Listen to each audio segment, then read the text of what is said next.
Olá, queridos alunos, meu nome é Robson e hoje nós iremos abordar a temática a língua portuguesa e os contextos sociais. E aí nós pretendemos refletir um pouco sobre a relação do ensino de língua portuguesa, a inclusão e também a exclusão social do aluno e a consciência que ele tem da diversidade linguística. Isso porque para que o aluno ele possa ser livre dos preconceitos, ele precisa ter a consciência da diversidade e dos valores que ela é atribuída. Essa consciência pode ser realizada por meio de um ensino crítico da língua portuguesa. E, como introdução, a gente uma coisa certa, nós precisamos gostar do hábito da leitura. A leitura, além de estimular o pensamento crítico, reflexivo e criativo, é um dos recursos que possibilita a aquisição de conhecimento das diferentes áreas, facilitando, entre outros aspectos, a argumentação e o domínio de uma grande variedade de vocabulários úteis para a produção de textos escritos e também orais. Uma coisa é certa, nós precisamos gostar de algo e quando nós compreendemos e entendemos esse funcionamento, nós gostamos ainda mais quando é algo familiar, se torna familiar. É necessário e até vital que o caso da leitura que construímos seja um conhecimento de mundo. E que conhecimento de mundo é esse? Para seguirmos o gosto da leitura, é preciso que as palavras nos tornem familiares, seja significativa. O ato de ler ou não, ela não se esgota simplesmente por uma decodificação pura de palavras escritas ou de linguagem escrita, mas que antecipa e alonga a inteligência do mundo. Ao lermos as palavras, atribuímos a ela a leitura que temos e fazemos de mundo, e assim, essas duas leituras, a da palavra e a leitura de mundo, elas caminham juntas. E, em outras palavras, nós podemos dizer que para lermos um texto e compreendê-lo, nós precisamos perceber as relações que existem entre o contexto e o mundo que ela vive. Tá? Nessa perspectiva de leitura contextualizada e significativa, que favorece e faz emergir percepções e habilidade como a capacidade de interpretar e também escrever. Para trabalharmos essa sequência de conteúdo, nós devemos iniciar discutindo o que é e para que serve o texto. E também nessa sequência, vamos ver o texto na situação e a situação no texto. Passar pelas etapas e pelas técnicas de planejamento e de elaboração textual. E finalizar, a gente vai discutir um pouquinho sobre a reformulação do texto. O que é o texto? O que é e para que serve? Nós temos aqui uma simulação sobre essa definição de texto. Imagine que você está lendo algum impresso de conteúdos de seu curso superior e encontra um papel dobrado no meio desse impresso, onde está escrito fogo. Provavelmente você vai desconsiderar isso porque não fará nenhum sentido. Mas se estiver circulando em uma região que abriga depósitos de explosivos ou similares, por exemplo, ao ouvir um grito fogo, com certeza correrá em sentido contrário, não é verdade? Percebe como esses simples exemplos nos ajudam a pensar um pouco mais a respeito da definição de texto e entender, por exemplo, que o texto pode ser escrito ou oral, precisa fazer sentido, não pode ser um simples amontoado de palavras ou frases. Que muitas vezes uma única palavra é capaz de transmitir uma mensagem de sentido completo, por isso ela pode ser considerada um texto. Então, veja como esse simples exemplo nos ajuda a pensar um pouco mais a respeito da definição de texto. E alguma vez você já pensou a esse respeito? Já procurou entender o que vem ser um texto? Que elementos, por exemplo, são necessários para definir? Ou que elementos pode ser definido como determinada escrita de um texto. Então, basicamente, essa é a reflexão que eu quero que vocês entendam nessa aula. O texto, para que serve, o que é e para que serve.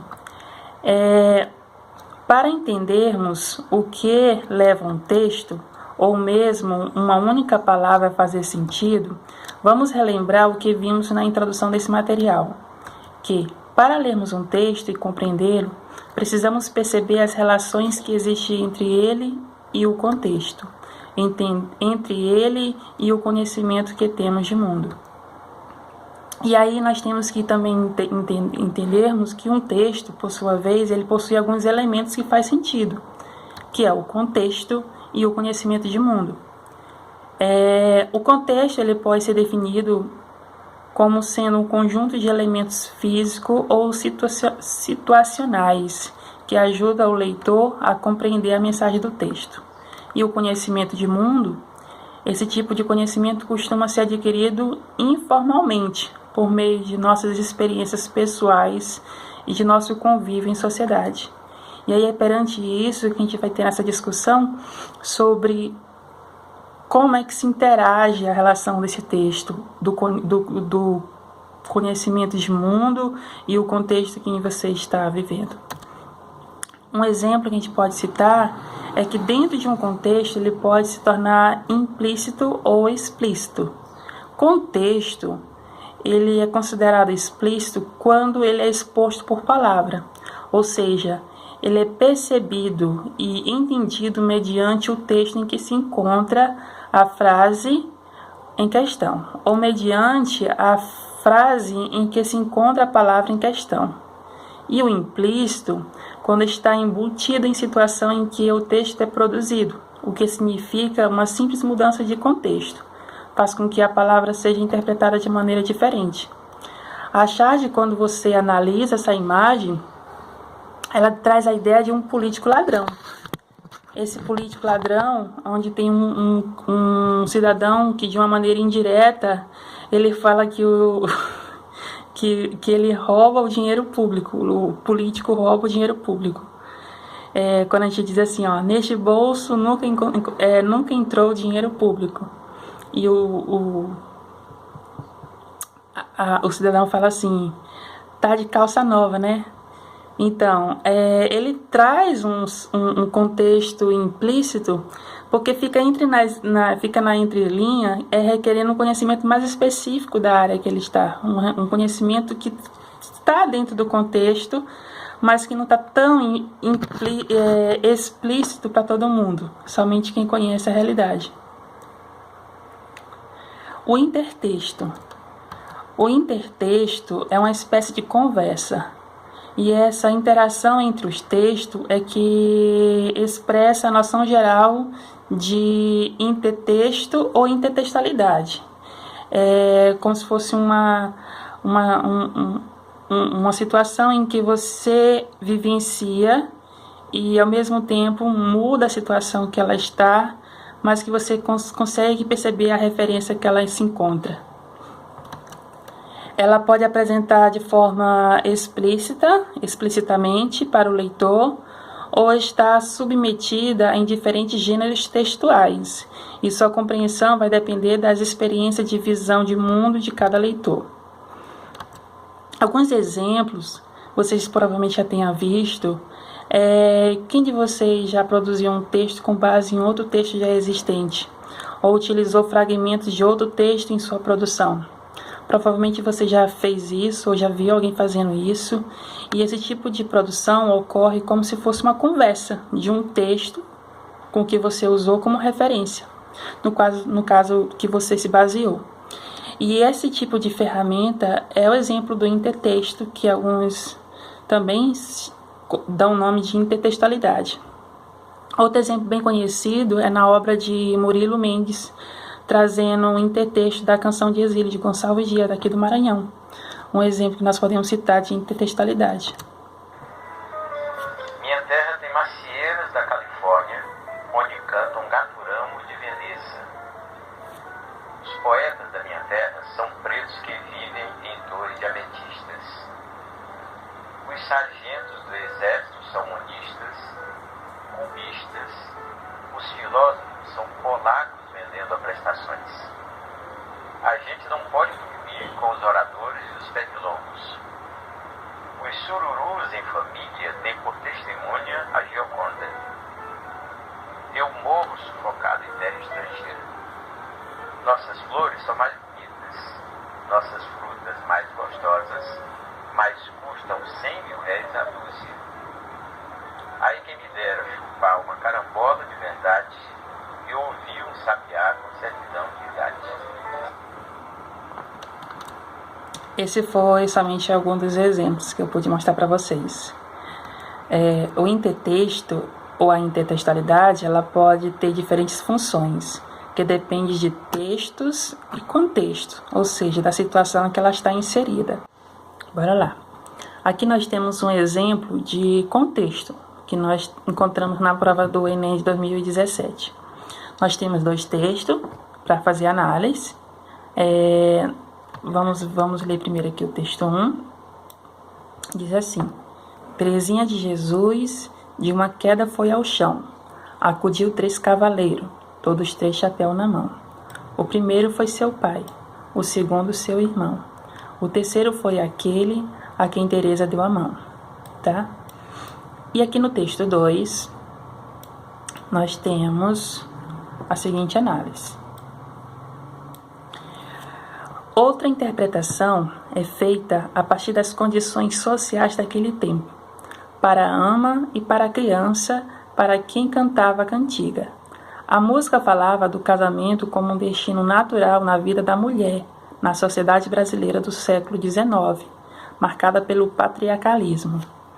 A música prepara a moça para o seu destino, não apenas inexorável, mas desejável. O casamento estabelecendo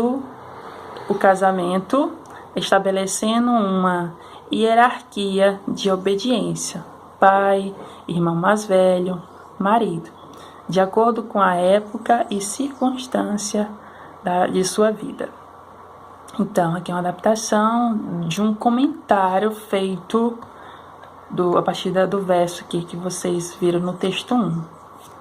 E aí a questão, o enunciado traz assim: o comentário do texto 2 sobre o texto 1 evoca a mobilização da língua oral, que em determinados contextos, letra A, assegura a existência de pensamentos contrários à ordem vigente. Será que esse enunciado está trazendo isso? O comentário está trazendo uma ordem contrária do que você viu no texto 1? Essa aí não é a alternativa. O texto da letra B mantém a heterogeneidade das formas de relações sociais. Então, essa heterogeneidade ela apresenta uma diferença de estrutura das formas sociais, das relações sociais que existiam naquela época. Existe esse rompimento? Também não creio que seja isso. A letra C, ela conserva a influência religiosa sobre certas culturas. Também não. Reforça comportamento e padrões culturais. Aí onde diz assim, reforça comportamento e padrões culturais. Pode ser essa questão, mas vamos ver a letra E. Preserva a diversidade cultural e comportamental? Não. Então, dentro desse enunciado, a resposta correta é a letra D. Reforça comportamentos e padrões sociais. Veja como a ideia do que é o contexto, para você entender o enunciado, é perceber que há uma relação entre o texto 2 com o texto 1. E que relação é essa? A ênfase do comportamento dos padrões culturais, em que naquela época o casamento estabelecido havia uma hierarquia de obediência, pai, irmão mais velho e marido. A mulher tinha que obedecer essa hierarquia, tá? De acordo com a época e circunstância de sua vida. Então esse texto ele traz O comentário do texto 1 serve para reforçar esse comportamento de padrões sociais daquela época. As diferentes produções intertextuais. Nós podemos encontrar vários modelos. Alusão ou referência, citação, conotação, entre outros. Vamos começar aqui por parte. A alusão ou referência, ela apenas menciona ou sugere o fato, mas não aponta diretamente. A citação, ela menciona, faz referência no texto que se escreve ao texto, ou ao autor onde foi extraída determinada informação. E já a conotação, ela é associada à subjetividade, às comparações, o lado pessoal, tá? Um outro exemplo que a gente pode trazer em relação a essas produções intertextuais é uma questão muito polêmica que eu encontrei no Enem de 2017 também. Observe aqui, nós temos uma análise de uma imagem, tá? Emblema 78 de Rubens Valentins e o enunciado. Então, há uma relação para vocês observarem nesse contexto. Essa questão, ela gera uma polêmica porque ela dialoga as artes plásticas com a estética do modernismo. E aí entra a questão do estudo literário também dentro das questões do Enem. Nós temos aqui uma obra de Rubens Valentins, que é um artista que ficou muito conhecido por se apropriar de elementos muito característicos das religiões afro-brasileiras, como o candomblé, a umbanda, que são ferramentas dos orixás que se aproximam com as ferramentas, utilizando-a numa forma mais geométrica. Como você está vendo aí no enunciado, você consegue perceber alguns elementos aí geométricos. Perceba que uma das grandes características do modernismo foi ter se apropriado da estética da vanguarda europeia. Ela mistura elementos tipicamente nacionais, como você percebe a imagem, ela é geométrica, traz alguns elementos nacionais, as cores, por exemplo, e fazendo lembrar um pouco do cubismo, mas ao mesmo tempo é um elemento brasileiro da religião afro-brasileira, que é a religião afro-brasileira, perdão. E esse elemento identitário, o signo religioso, não é estritamente africano e nem estritamente brasileiro, uma coisa ou outra. É uma miscigenação, a mistura afro-brasileira. Então, quando nós analisamos esse enunciado, vamos ver o que se pede em cada um. A obra de Rubens Valentins apresenta emblemas que, baseado em signos de religiões afro-brasileiras, se transformam em produções artísticas. A obra, Emblema 78, relaciona-se com o modernismo em virtude da... Entendeu o enunciado? Letra A. Simplificação das formas da paisagem brasileira. Simplificação das formas da paisagem brasileira. Será que o enunciado está querendo isso? Simplificar simplesmente isso? As formas da paisagem brasileira? Não é exatamente o que o enunciado quer. Letra B. Valorização de símbolos e processos de urbanização. Também não é isso aí no enunciado. Vamos pular para a letra D. Alusão aos símbolos cívicos presentes na bandeira nacional. Composição simétrica de elementos relativos à miscigenação racial. Olha só. Em virtude do que está se relacionado ao modernismo, nós temos que perceber na letra C, onde fala assim: fusão de elementos da cultura brasileira com a arte europeia. De certa forma, esse enunciado ele traz uma fusão disso. O que é essa fusão? Ela tem a mistura, tá? De elementos afro-brasileiros, africanos e brasileiros. Então, quando nós temos esse enunciado, com certeza é a letra C, tá? Essa fusão. Então, olha só em virtude do que está se relacionado ao modernismo. Perceba que na letra C, ela está relacionada ao conceito de antropofagia cultural. Que é isso, né? Onde se apropria simbolicamente da cultura estrangeira para misturar elementos nacionais. Esse sincretismo ocorre também na produção literária do modernismo brasileiro, como Macunaíma, de Mário de Andrade. Ele traz aspectos religiosos, entre outras obras também aqui encontradas no Brasil. As demais alternativas, elas não falam sobre religião, que é o que o enunciado está dizendo. Como se relaciona o modernismo em virtude da... Como se relaciona isso? Só o fato de não estar tratando a religião em si, essa mistura, isso se torna inválido os outros enunciados, tá bom? As diferentes produções intertextuais. Nós temos, além da questão que a gente citou anteriormente, de alguns elementos, nós temos a epígrafe, que é um pequeno trecho de uma obra, ou texto, no que geral é colocado no início da produção de um outro texto e estabelece uma certa relação com o texto de referência.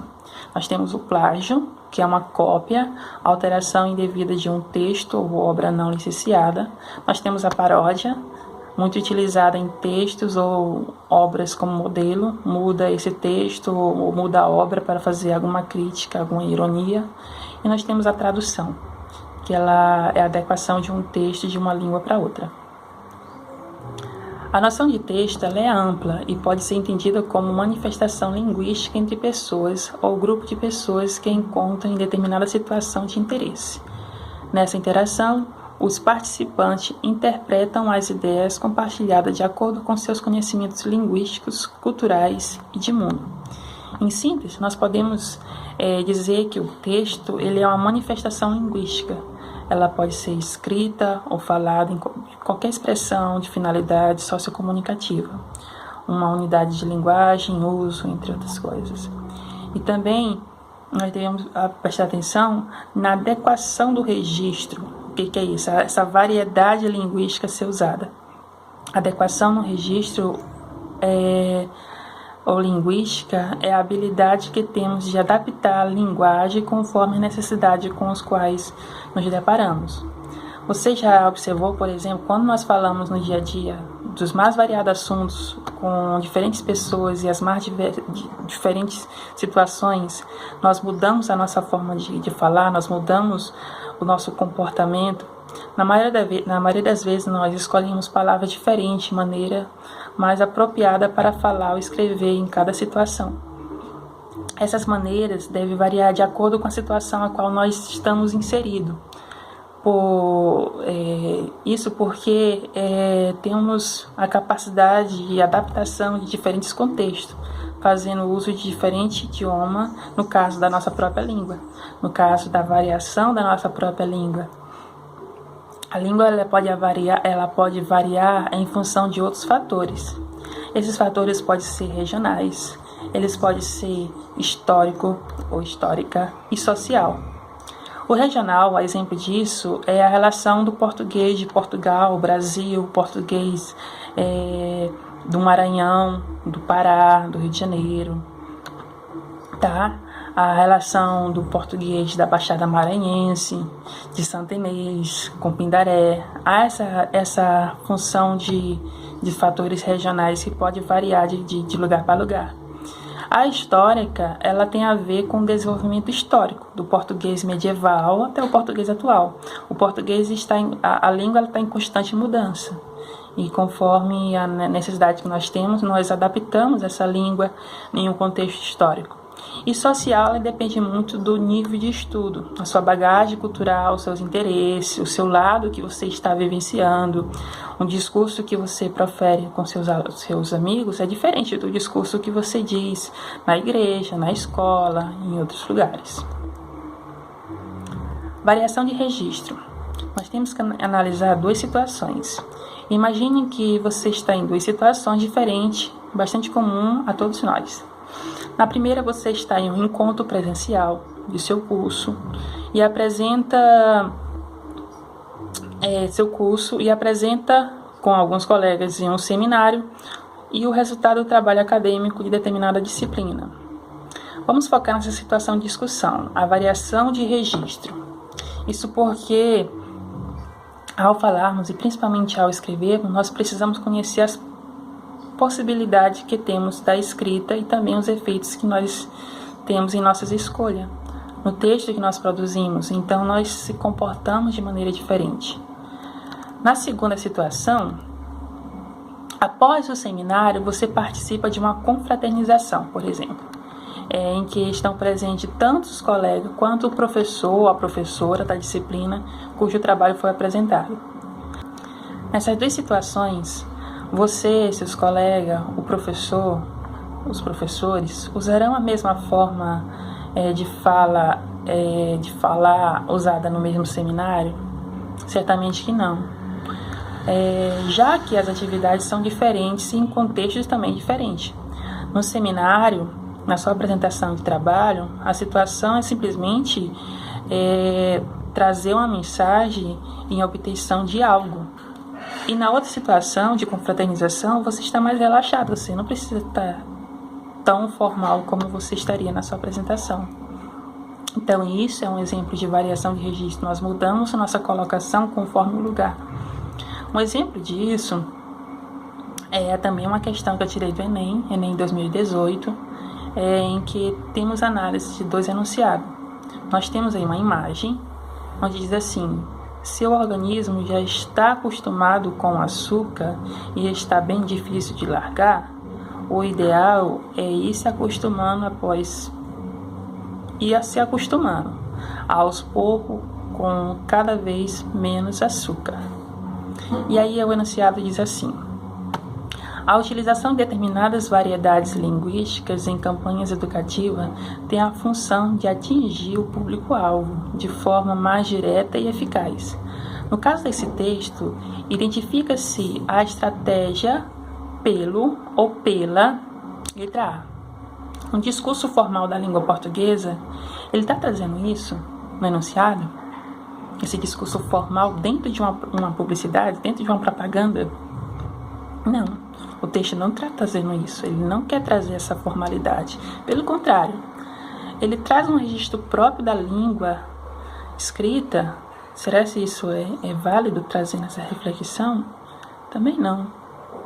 Ele traz uma seleção lexical restrita à esfera da medicina? Também não. Apesar de estar trazendo a ideia de saúde, mas não é específico só da medicina. Identifica estratégias pelo uso de fidelidade ao jargão da leitura publicidade? Não. Então, nesse enunciado, é a letra E, tá? Ele traz o uso de marcas linguísticas típicas da oralidade, tá? Esse emprego, como já está acostumado, ele se torna um exemplo de marca típica da oralidade, quando você já tem o hábito de estar trabalhando ele, estar vivenciando ele. E é isso que a propaganda às vezes traz para vocês. Ela não vai procurar uma linguagem formal, ela não vai procurar um registro padrão específico da língua. Ela não vai trazer uma seleção lexical restrita da esfera de um determinado cargo da medicina, por exemplo. Ela quer levar o máximo de informação para todo mundo. E aí também nós temos que analisar a variação de registro. Nós temos o interlocutor, quem é essa pessoa, que tipo de relação mantém com ela, e o tipo de atividade qual ela se encontra. Com isso, você pode perceber que, ao ajustar o uso da língua em condições que se encontra, o falante ele considera diversos elementos que nós devemos considerar. Como, por exemplo, vamos considerar um grupo que você comentou após o seminário.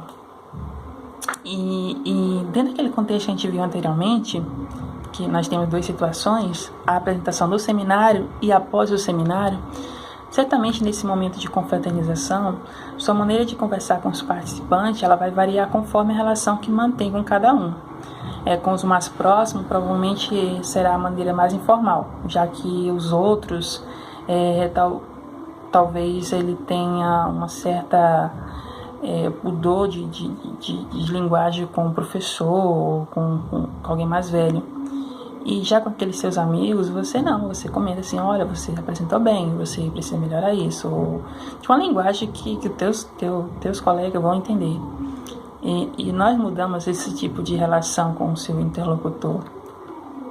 Os principais tipos de variação de registro, ele depende do grau de formalidade e a modalidade. Esse grau de formalidade, ele tem a distinção entre a língua formal e a língua informal. E a modalidade, ela inclui as diferenças entre a língua falada e a língua escrita. Tá bem? O que a gente já citou anteriormente?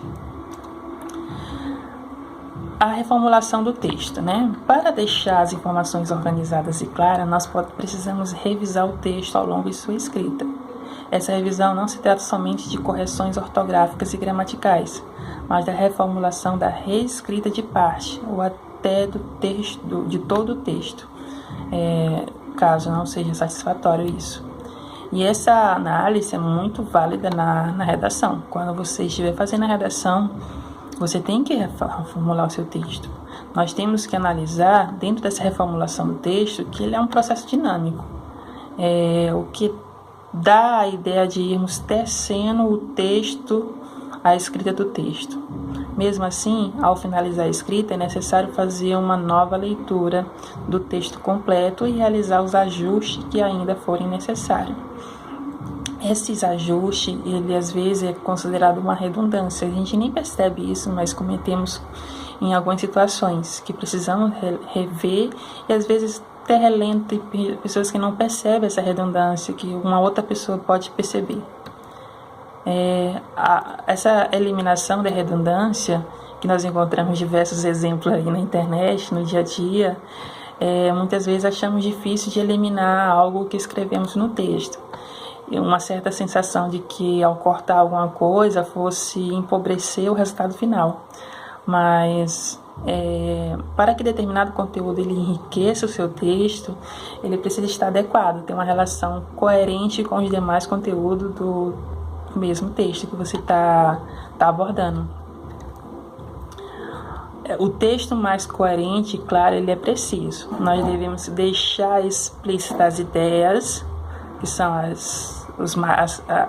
as mais importantes para o desenvolvimento do raciocínio, evidenciar adequadamente as relações de sentido entre as diferentes ideias, escolhendo com cuidado as palavras e expressões que servem para fazer isso. Eliminar do texto as ideias que não contribuem para o desenvolvimento da linha do raciocínio a ser atingida. E um caso muito válido é a própria redação. O texto dissertativo, argumentativo. Nós temos que funilar, nós temos que revisar. E todo esse conhecimento que a gente viu nessa aula de hoje, ele parece ser muito trabalhador, dá muito trabalho, pode ser muito demorado, mas ele é necessário e com a prática constante torna-se simples e até inerente ao processo de escrita. Destacamos ainda que a aplicação dessas estratégias relacionadas aos tópicos que a gente viu anteriormente pode facilitar na elaboração de esquemas ou planos que sirvam como guia para a construção do seu texto, tá bem? Essa aula eu tirei algumas referências de um curso de extensão de língua portuguesa promovido pela Universidade Federal de Goiás, em parceria com o MEC, e algumas provas do Enem de 2016, 2018 e 2019, que também está disponível no portal do INEP. A minha apresentação é isso. Obrigado pela atenção de todos. A gente espera ver na próxima aula.